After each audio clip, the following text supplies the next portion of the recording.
Welcome to Express Q&A. At Islamic Insight.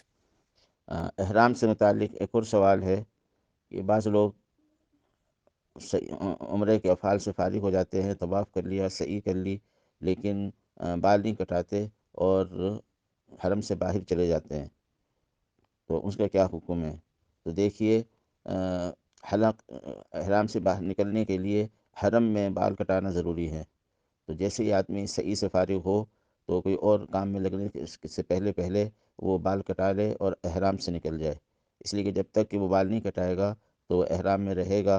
اب اگر اس نے عام لباس پہن لیا تو وہ احرام کی جنایت ہوگی، یا حرم سے باہر چلا گیا تو تب بھی غلط ہوگا۔